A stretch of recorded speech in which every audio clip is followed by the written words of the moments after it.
Hindi, okay lang. Ay, lang yung pala. Kailangan na nga. Sampung Tiisin naman mo yan. yan. Ay, eh, oh. Nay. Mic mo pa na.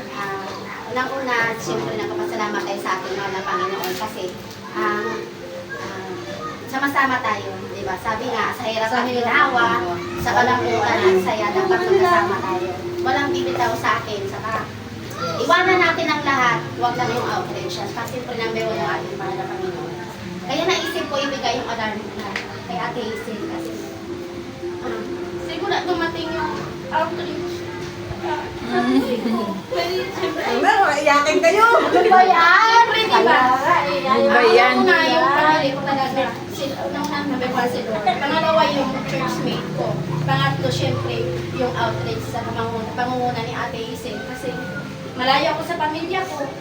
Malayo ako sa mga kapatid ko, sa nanay ko, wala na akong tatay.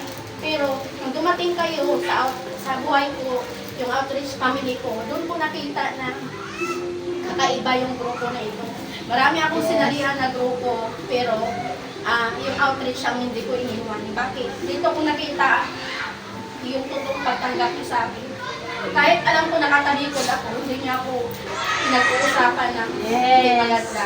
Kaya, yun, kaya doon ko naramdaman talaga. Kaya napapansin niyo naman siguro na kahit sobrang busy ko talagang tao, binibigyan ko ng time. Job yung langaw. Kaya, alarm ka kasi ang alarm ka, ito yung nag-a-alarm sa akin kapag ka nanghihina ako, napapagod, nalulungkot.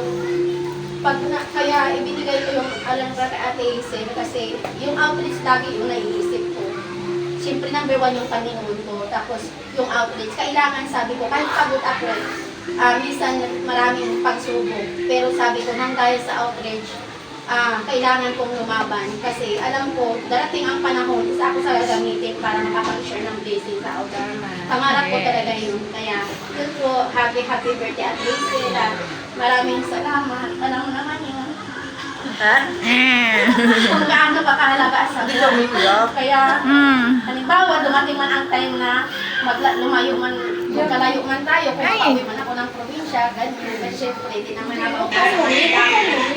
Sana, mawala man to yung battery, masira man. Pero maalala mo, palagi ako. Yeah. Ate,